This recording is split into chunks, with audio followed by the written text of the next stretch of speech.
اب اگر کوئی چاندی کی اور ہے تو صاف کریں گے تو چاندی بنے گی، سونا تو نہیں بنے گا، اور سونے کی اور ہے صاف کریں گے سونا بنے گا۔ تو وہ اورس تو اپنی جگہ پر مستقل ہیں، ان کو آپ چینج نہیں کر سکتے۔ اسی طرح انسانوں کی افتاد طبع، انسانوں کا مزاج یہ اللہ نے بنایا ہوتا ہے۔ اس کو قرآن مجید میں ایک جگہ شاکلہ کہا گیا ہے، قل کل یعمل علی شاکلتہ۔ شاکلہ کسے کہتے ہیں؟ ہمارے مصری لوگ جو ہوتے ہیں جب کوئی شے ڈھالنی ہوتی ہے تو اس کے لیے پہلے پیٹرن بناتے ہیں، اسے پاٹرن کہتے ہیں، پاٹرن۔ وہ مصری لوگ پاٹرن کہتے ہیں کہ جس میں پیٹرن ہے، سانچہ پہلے بناؤ گے تب اس میں اس دھات کو پگھلا کے ڈالو گے تو وہ اس کی شکل اختیار کر لے۔ وہ سانچہ جو ہے ہر شخص کی شخصیت کا سانچہ اللہ نے الگ الگ بنایا ہے۔ موٹی موٹی تقسیمیں یہ ہیں۔ ایک تقسیم وہ ہے کہ جو باصلاحیت لوگ ہوتے ہیں، ایک ہے عام آدمی جس کے اندر کوئی خاص صلاحیت ہے ہی نہیں، ان کے بارے میں تو میں کہا کرتا ہوں کہ وہ زندگی نہیں گزارتے بلکہ زندگی انہیں گزارتی ہے۔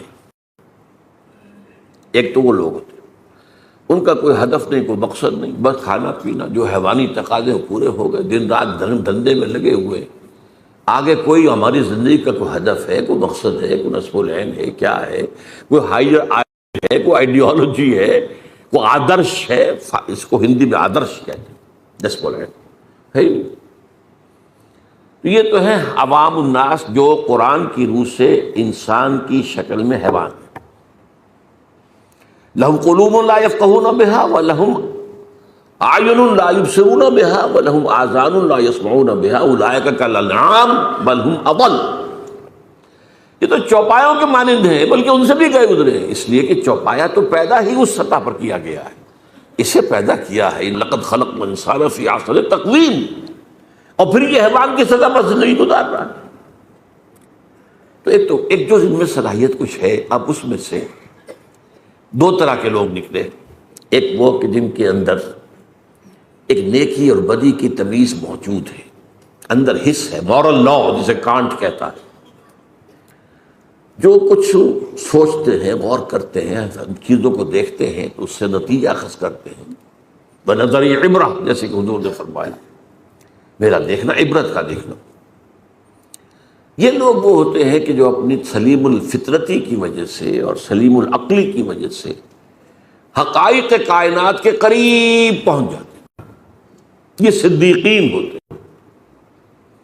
یہ وہ لوگ ہوتے ہیں کہ ان کے کانوں میں کسی نبی کی آواز آئے گی تو فوراً لپک کر قبول کریں، نو ہیسیٹیشن واٹس ایور۔ کیوں؟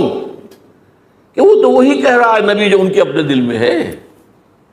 دیکھنا تقریر کی لذت کے جو اس نے کہا، میں نے یہ جانا کہ گویا یہی میرے دل میں تھا، اس نے تو میرے دل کی بات کی ہے۔ ایک وہ لوگ ہوتے ہیں کہ جن کو ان چیزوں سے دلچسپی نہیں ہوتی، کھیل کود، یہ وہ، بھاگ دوڑ، کشتی، شکار، یہ وہ، اس میں لگے ہوئے۔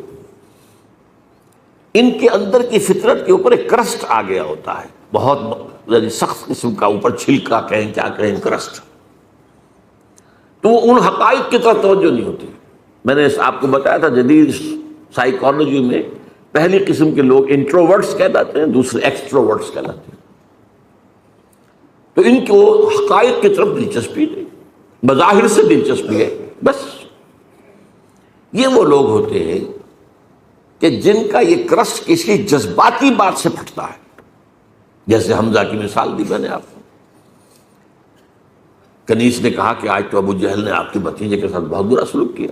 اب 6 سال گزر گئے تھے، بھتیجے کی بات پر کبھی توجہ ہی نہیں کی، بھتیجا کہہ کیا رہا ہے یہ، حالانکہ انتہائی محبوب بھتیجا، انتہائی محبوب۔ بس اس کہنے کے اوپر گھر میں داخل نہیں ہوئے، سیدھے گئے، کمان ماری ہے دے کر ابو جہل کے سر پر کہ تم نے میرے بھتیجے کے ساتھ یہ سلوک کیا، اور فوراً کہا اچھا میں اس پر ایمان لایا، آؤ کرو مقابلہ۔ یہ اسلام کی کیفیت تھی، یہی حضرت عمر کی تھی۔ انہوں نے اپنی بہن میں جو عظیمت دیکھی کہ عمر چاہے ہمیں ہلاک کر دو، اب ہم اس دین کو چھوڑنے والے نہیں، چونک کر کھڑا ہو گیا۔ عمر یہ کیا ہے، یہ صنف نازک میں یہ عظیمت۔ تو یہ تو ہم گفتگو کر چکے ہیں۔ آج میں ایک اور اعتبار سے بات کر رہا ہوں، وہ یہ جو آیات میں نے آج پڑھی ہیں، ان میں انسانیت شناسی کا ایک اور پہلو سامنے آتا ہے، انسانوں کی شخصیتوں کی مختلف افتاد۔ اس میں میں خاص طور پر ذکر کروں گا، مولانا مودودی نے اپنے تفہیم القرآن کے مقدمے میں ایک بڑی اہم بات کہی، بہت اہم بات کہی، کہ قرآن مجید ایسی کتاب نہیں ہے جسے کوئی شخص اپنے اسٹڈی روم میں یا ڈرائنگ روم میں آرام سے بیٹھا ہوا وہ پڑھتا رہے، سمجھتا رہے، ڈکشنری دیکھ لی، یہ دیکھ لیا۔ یہ مینول آف ریولوشن ہے، یہ انقلاب کا لائحہ عمل ہے۔ جب تک آپ اس انقلابی عمل میں شامل نہیں ہوں گے، اس کی اصل حقیقت آپ پر منکشف ہی نہیں ہوگی۔ وہ تو اس انقلابی عمل کی اس جد و جہد میں پھر آپ پر وہ کیفیات وارد ہوں گی، آپ کو پھر یاد آئے گا او کیا حالات تھے جب حضرت خباب بن الارت آ گئے تھے حضور کے سامنے فریاد لے کر کہ حضور اب تو یہ ہم سے ظلم برداشت نہیں ہو رہے، یہ ٹارچر اب ناقابل برداشت ہو گیا۔ آپ کو کیسے میں آئے گی کیا کیفیت تھی اس وقت خباب کی؟ وہ تو آپ اس کیفیت سے خود دو چار ہو، کبھی آپ پر کوئی آزمائش آئی ہو، کبھی آپ کے اوپر کوئی ایسا فیصلہ کن مرحلہ آیا ہو، تبھی تو آپ سمجھیں گے۔ تو قرآن مجید کے علم اور حکمت اور اس کے مفہوم اور معانی کا ایک بہت بڑا اہم گوشہ نہیں کھلتا جب تک کہ آپ یہ نہ سمجھے کہ یہ ایک انقلابی دعوت تھی، اور انقلابی دعوت کے اعتبار سے انسانوں میں 4 قسمیں ہوتی ہیں، وہی نبیین، صدیقین، شہداء، صالحین۔ اب وہ کون سے 4 ہیں؟ دیکھیے پہلے بات سمجھ لیجئے کیونکہ وقت محدود ہے۔ ایک لوگ وہ ہوتے ہیں کہ جب بات سمجھ میں آ گئی ہر بعد آباد، اب نہ دائیں دیکھنا ہے، نہ بائیں دیکھنا ہے، نہ آگے نہ پیچھے، قبول کر لینا ہے بس۔ یعنی وہ لوگ جن میں ہمت ہے، کردار کی طاقت ہے، حوصلہ ہے، مثابرت ہے، مقاومت ہے، ایک وہ لوگ۔ وہ یہ نہیں دیکھتے کوئی اور بھی چل رہا ہے کہ نہیں چل رہا، وہ چلے تو چلے، نہیں چلے تو چلے، مجھے تو چلنا، مجھ پر تو حق واضح ہو گیا، بات ختم ہو گئی۔ اب کوئی مفاد، کوئی چودراہٹ، کوئی حیثیت، اس کو نہ اندیشہ پہنچ جائے، اس کو نہ خطرہ ہو جائے۔ جیسے وہ نجران کے عیسائیوں کا وفد آیا تھا تو 2 بھائی تھے ٹاپ کے، ان کے بڑے اسقف،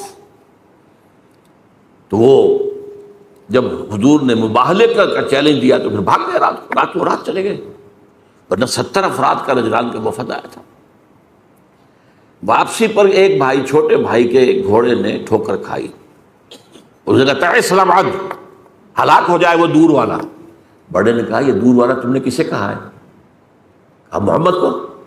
معاذ اللہ، مت کہنا، یہ وہ تو نبی ہے۔ انہوں نے کہا پھر نبی ہے تو مانا کیوں نہیں تم نے؟ کہنے لگے دیکھو ہمیں قیصر روم نے بڑی سہولتیں دے رکھی ہیں، بڑی مراعات دے رکھی ہیں، ہماری بڑی حیثیت ہے، اگر ہم اس کو مان لیں گے تو گئے ہم تو۔ اب یہ انداز اور ہے۔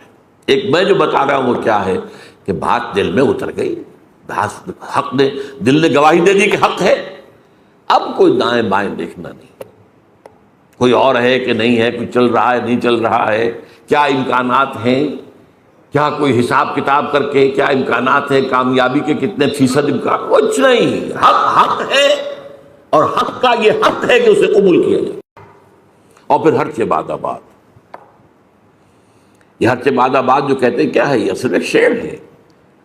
ہر چہ بعد آباد ماں کشتی درآب انداختیم، ہم نے تو کشتی ڈال دی ہے، اب یہ کشتی ڈوبے گی تو ہم بھی ڈوبیں گے، یہ تیرے گی تو ہم تیریں گے۔ Total identification with a cause, کسی مقصد کے لیے، کسی نصب العین کے لیے ٹوٹل آئیڈینٹیفیکیشن، یہ ایک طرح کے لوگ۔ پھر دوسرے نمبر پر آتے ہیں جو حق سمجھ میں تو آ گیا، ویسے بھی ہمت میں بھی کچھ کبھی زیادہ نہیں، لیکن وہ دیکھتے ذرا کچھ اور بھی لوگ چلیں، کچھ ابھی تو یہ راستہ ہی پتہ نہیں کیسا آگے آنے والا ہے۔ اچھا 2-4 آدمی آگے چلتے نظر آئے تو حوصلہ ہو جاتا ہے کہ چل رہے ہیں اور بھی چل رہے ہیں۔ جیسے آپ کہتے ہیں انچارٹرڈ سیز، ایسے بھی سمندر ہوتے ہیں جن کے بارے میں پتہ نہیں ہوتا ادھر چٹانیں ہیں کیا ہے، وہ تو جو بنے ہوئے ہوتے ہیں ان کے نقشے، اسی کے مطابق جہاز چلتے ہیں، ادھر ادھر تو نہیں جائیں گے، کیا پتا زیر زمین جو ہے چٹانیں۔ تو بھاگے کیا ہے، کیا ہوگا، کیسے ہوگا، کچھ پتہ نہیں ہے. تو یہ لوگ ذرا جھجکتے ہیں، کھڑے رہتے ہیں، سوچتے ہیں. لیکن جب یہ السابقون الاولون جب پیش قدمی کر کے آگے بڑھ جاتے ہیں، اب ان کی بھی ہمت جو ہے آتی، بھائی ٹھیک ہے انہوں نے چھلانگ لگا دی، ہم بھی لگا دیں. لیکن ہوتے ہیں خلوص کے ساتھ، ان میں تھوڑی سی تاخیر تو ہو جاتی ہے، تھوڑا سا دائیں بائیں کی سوچ تو ہے. کچھ اور بھی ہوں، میرے دائیں بھی کوئی چلنے والا ہو، بائیں بھی چلنے والا ہو. جیسے جنگ میں آپ کو معلوم ہے ہمیشہ دیکھا جاتا ہے میرے دائیں بائیں کون ہے، یہ دائیں بائیں بھی مضبوط ہے کہ نہیں ہے، کمزور آدمی نہ کھڑا ہو. اس حوالے سے یہ ہیں وہ لوگ کہ جو پیروی کرتے ہیں ان اگلوں کی. ایک ہے حق کی پیروی، آگے کوئی نہیں نظر آ رہا لیکن حق حق ہے، قبول کیا بس. تو ان کو کہا والسابقون الاولون من المہاجرین والانصار، پہلے پہل سبقت کرنے والے مہاجرین اور انصار میں سے. اب اس میں دیکھیے زمانی اعتبار سے تو 10 سال کا فرق ہے. انصار میں پہلا مسلمان بھی جو ہے وہ مکے کے پہلے مسلمان کے 10 سال بعد ایمان لائے، دعوت نہیں پہنچی تھی. وہ تو جو عام الحزن ہے 10واں سال حضور کا جب بعثت کے بعد، اس کے بعد جو ہے وہ 7 آدمی خزرج کے ایمان لائے ہیں. پھر وہاں پر لیکن پھر وہاں پر یہ دعوت جو ہے جنگل کی آگ کی طرح پھیل گئی. نتیجہ یہ ہے کہ یثرب کہلاتا تھا، اب وہ مدینہ النبی بن گیا، مدینہ بن گیا. ایک وہ لوگ ہوتے ہیں والسابقون الاولون، انصار میں سے بھی ہے وہ لوگ تھے جن کے سامنے جیسے ہی دعوت آئی فوراً قبول کر لیا، وہ سابقون الاولون میں سے تھے. چاہے ابو بکر سے 10 سال جونیئر ہو گئے، لیکن یہ کہ بہرحال ان کے سامنے جب بھی دعوت آئی ہے اس کے اعتبار سے ان کا وہ جو رد عمل تھا وہ کیا تھا، فوراً حاضر. والسابقون الاولون من المہاجرین والانصار، یہ سابقون الاولون مہاجرین میں بھی ہیں، انصار میں بھی. والذین اتبعوہم باحسان، اور وہ لوگ جنہوں نے ان کی پیروی کی لیکن خوبصورتی کے ساتھ کی، انہوں نے پورے دل کے ساتھ پھر ان کی وہ کر تو رہے، پیروی کر رہے. آگے چلنے والوں کے جو ہے ان کے تو رتبے جو ہے پھر بہت بڑے آگے ہیں، بہت ان کے رتبے ہیں سوا. لیکن یہ کہ بہرحال یہ بھی خلوص کے ساتھ چلنے والے، صحیح چلنے والے، پوری شخصیت کو لے کر چلنے والے. فرمایا رضی اللہ عنہ، یہ 2 کیٹیگریز تو وہ ہیں جن کو اب یہ سند اللہ دے رہا. اللہ ان سے راضی ہو گیا، ورضوا عنہ، اور وہ اللہ سے راضی ہو گئے. اللہ سے راضی ہو جانا اس دنیا میں بھی، راضی برضائے رب، جو بھی آ رہا ہے اس پر راضی رہنا، اور ایک آخرت میں اللہ راضی کر دے گا انہیں. رضی اللہ عنہم وارضاہم اجمعین، اللہ تعالیٰ ان سے راضی ہو جائے اور انہیں راضی کر دے قیامت کے دن. رضی اللہ عنہ ورضوا عنہ وعد لهم جنات تجری من تحت الانہار خالدین فیہا ابدا، اور ان کے لیے اس نے ایسے باغات تیار کیے ہیں جن کے نیچے نہریں بہتی ہوں گی، جن میں وہ ہمیشہ ہمیشہ رہیں گے. ذالک الفوز العظیم، یہ بہت بڑی کامیابی. اب اگر اس وقت آپ کے دل سے دعا نہ نکلے تو یہ بڑی بدنصیبی ہوگی. اللہم ربنا اجعلنا منہم، اے اللہ ہمیں بھی اس مقدس گروہ میں شامل ہونے کی توفیق دے کہ جیسے ہی حق واضح ہو جائے فوراً قبول کریں، پھر کوئی پس و پیش نہ ہو، پھر جسے آپ کہتے ہیں ڈریگنگ آف دی فیٹ، یہ نہ ہو. اب تیسری بات آئی ہے، وَمِمَّنْ حَوْلَكُمْ مِنَ الْأَعْرَابِ مُنَافِقُونَ، ارے مسلمانوں تمہارے ارد گرد جو لوگ ہیں اعراب ان میں منافق ہیں.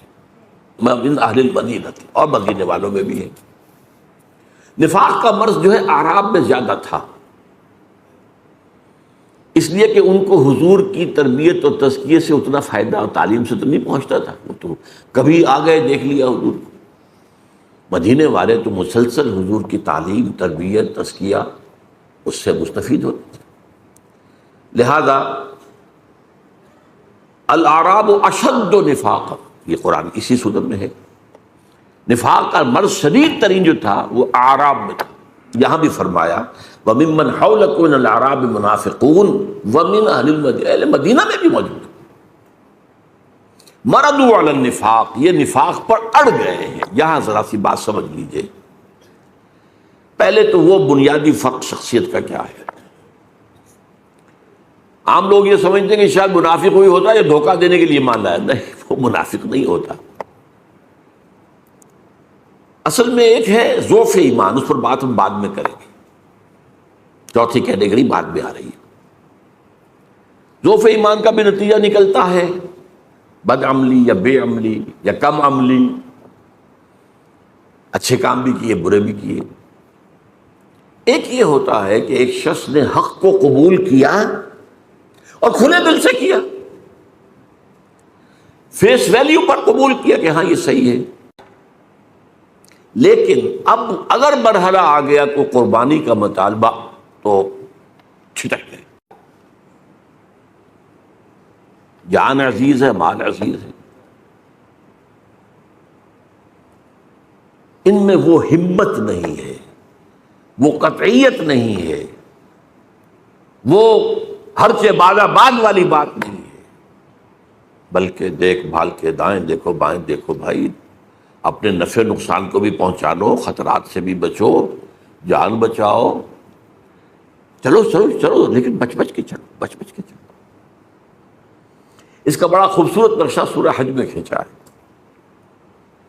وَمِنَ النَّاسِ مَن يَعْبُدُ اللَّهَ عَلَىٰ حَرْفٍ، لوگوں میں سے ایسے بھی ہیں جو کنارے کنارے اللہ کی بندگی کرنا چاہتے ہیں، مجدھار میں نہ جانا، بچ کر چلو۔ ایک وہ ہے تو بچا بچا کے نہ رکھ اسے، تیرا آئینہ ہے وہ آئینہ کہ شکست نہ ہو تو عزیز تر ہے نگاہ آئینہ ساز میں۔ اب یہاں سے اصل میں اس کو قرآن کہتا ہے مرض، بیماری۔ نفاق کے پھر مراحل ہیں۔ پہلا مرحلہ تو کیا ہوتا ہے کہ انسان سے کوتاہی ہو گئی اور اس کے بعد جھوٹا بہانہ بنا دیا، نفاق شروع ہو گیا۔ اگر کوتاہی ہوئی اور مان لیا تو یہ نفاق نہیں ہے، مان لیا، توبہ کی، حضور کی خدمت میں بھی حاضر ہو گئے، حضور میں اعتراف کرتا ہوں مجھ سے کوتاہی ہوئی ہے، میرے لیے اللہ سے دعا کی، استغفار کی، یہ نفاق نہیں ہے، یہ ضعف ایمان ہے، وہ جو میں عرض کر رہا ہوں کہ فورتھ کیٹیگری۔ لیکن جب جھوٹ بولا نفاق شروع ہوئے، اور جیسے ٹی بی کے بارے میں مشہور تھا کسی زمانے میں، 3 سٹیجز، فرسٹ سیکنڈ تھرڈ میں آ گئی تو اب کوئی توقع ہی نہیں بچنے کی۔ اسی طرح اس کی بھی 3 سٹیجز ہیں۔ صرف جھوٹ پر مبنی پہلی سٹیج، پھر جھوٹی قسم، کیونکہ جب دیکھا میں نے بار بار بہانہ بنایا جھوٹا، اب لوگ مسکرانے لگتے ہیں میری بات سن کر، وہ سمجھتے ہیں کہ یہ تو اس کا تو کام ہی بہانے بنانا، تو خدا کی قسم، اللہ کی قسم، اللہ کو حاضر ناظر جان کر کہہ رہا ہوں، میری یہ مجبوری ہے، میری بیوی بستر مرگ پر پڑی ہے، میرا فلاں یہ، میں جنگ میں نہیں جا سکتا، میں یہ نہیں کر سکتا وغیرہ قسمیں۔ اتخذوا ایمانہم جنۃ، انہوں نے اپنی قسموں کو ڈھال بنا لیا۔ اور تیسری سٹیج ہوتی تھی جبکہ دل میں بغض پیدا ہو جائے، یہ نبی نے ہمیں کس مصیبت میں ڈال دیا۔ ایک صاحب ایمان سابق الاولون وہ کہتے تھے نبی کا احسان تو ہم اتار ہی نہیں سکتے، انہوں نے ہمیں سیدھا راستہ دکھایا، وہ تو ہمارے محسن ہے، محسن اعظم۔ اب یہ کیا کہتے ہیں ہمیں کس مصیبت میں ڈال دیا اس محمد نے آ کر صلی اللہ علیہ وسلم، خطرے ہی خطرے۔ اور وہ ان لوگوں کے بارے میں کہتے تھے یہ بیوقوف ہیں، فینیٹکس ہیں، آج کا لفظ ہے فینیٹکس، یہ پاگل ہیں۔ وَإِذَا قِيلَ لَهُمْ آمِنُوا كَمَا آمَنَ النَّاسُ قَالُوا أَنُؤْمِنُ كَمَا آمَنَ السُّفَهَاءُ، لوگوں نے اللہ کے بندو تم ایمان لائے ہو تو جیسے اور لوگ ایمان لائے ویسے ہی مان لاؤ، پھر سنو اور مانو، اطاعت کرو، قربانیاں دو۔ وہ کہا ہم کوئی بے وقوف ہے کیا ہم ایمان لائے جیسے یہ بے وقوف لوگ ایمان لائے؟ یہ تو فینیٹکس ہے، یہ تو دیوانے ہیں، مجنون ہیں، جنونی لوگ ہیں، ہم نہیں۔ یہ ہے نفاق۔ اب قرآن میں جن لوگوں کی بھی نگاہ ہے بڑی تدریج کے ساتھ، سورہ بقرہ میں صرف مرض کا ذکر کیا، لفظ نفاق نہیں آیا، بیماری ہے، تاکہ جو بھی ہوش میں آ سکتا ہو ہوش میں آ جائے کہ دیکھو تمہیں ٹی بی کی ہو گئی ہے انفیکشن، بھائی فوراً علاج کراؤ وغیرہ وغیرہ۔ اس کے بعد پھر ذرا اور آگے بڑھ کر پھر لفظ منافق آیا سورہ آل عمران میں. غزوہ احد کے موقع پر چونکہ اس کا ظہور ہو گیا، 300 کو لے کر عبداللہ ابن ابی واپس چلا گیا میدان جنگ سے، تو لفظ منافق پہلی دفعہ آیا. پھر سورہ نساء میں کھل کر آیا، اور فائنل سورہ جو ہے سورہ توبہ ہے. پھر یہ کہ لفظ عام کیا گیا، لیکن ایک پردہ پڑا رہنے دیا گیا، کسی کو شخصاً منافق نہیں کہا گیا. یہ بیماریاں ہیں، یہ کمزوریاں ہیں، ان کی یہ علامات ہیں، ان کا یہ طرز عمل ہے، تاکہ جو بھی ہوش میں آ سکتا ہے ہوش میں آ جائے. منافق کہہ کر ابھی ان پر لیبل نہیں لگایا گیا. یہ مرض پھر اپنی پوری انتہا کو پہنچا ہے. یہ جو آخری دور ہے، غزوہ تبوک کا موقع ہے، سخت ترین آزمائش تھی. اس کے بعد سے اس لیے لفظ یہاں آیا ہے مردوا علی النفاق، یہ نفاق پر اڑ گئے ہیں. انہیں بار بار تنبیہ کی گئی ہے، بار بار تنبیہ کی گئی ہے، ہوش میں آ جاؤ، ایمان لاؤ، صحیح طریقے پر ایمان لاؤ، اور اپنے اس نفاق کا پردہ چاک کر دو. ان المنافقین فی الدرک الاسفل من النار، منافقین تو آگ کے سب سے نچلے طبقے کے اندر ہوں گے، جہنم کے اندر. ہر طرح کی جس کو کہا جا سکے تعلیم اور ترغیب اس کے حوالے سے، لیکن جب لا علاج ہو گئے اور تھرڈ سٹیج کو پہنچ گئے، اب اس وقت 4 کام کیے حضور نے جو پہلے کبھی نہیں کیے تھے. غزوہ تبوک سے واپسی پر سب سے پہلے آپ نے وہ مسجد زرار کے نام سے جو انہوں نے اڈا بنایا تھا اپنا، اسے جا کر آگ لگا دی.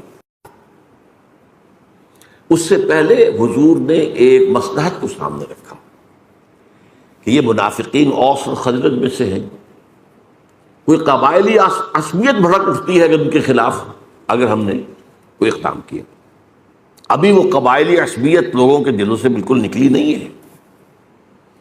جو سردار تھا منافقین کا ابی، عبداللہ ابن ابی، وہ خزرج کا سردار تھا، اور اسے بادشاہ بنانے کا فیصلہ ہو گیا تھا. تاج تیار ہو چکا تھا سونے کا، آج پوشی باقی تھی کہ حضور تشریف لیا، بے تاج بادشاہ آ گیا، تو اس کا تو سارے خواب درہم برہم ہو گئے. تو بدترین منافق وہی تھا، اسے بھی کبھی منافق نہیں کہا. اس کے بھی جنازے کی نماز پڑھا دی حضور، بلکہ اس کے لیے اپنا کرتا بھی دے دیا، اس لیے کہ اس کا بیٹا جو تھا عبداللہ ابن ابی، وہ بہت نیک صالح نوجوان تھا. وہ آیا ہے کہ میرے والد کا انتقال ہو گیا، حضور اپنا کرتا عنایت فرما دیں، میں اس میں اس کو کفن دے دوں. آپ نے کرتا دے دیا. حضرت عمر نے کہا ابھی کیا کر رہے ہیں اس منافقین کے سردار کو؟ فرمایا عمر میرا کرتا اس کو اللہ کے عذاب سے نہیں بچا سکتا. ہم پتہ نہیں کیا کیا چیزیں تبرک بنا کر اپنے پاس رکھتے ہیں. یہ تبرک میرے ساتھ میرے کفن میں رکھ دینا. حضور کے کرتے سے زیادہ تبرک والی شے کوئی ہو سکتی تھی؟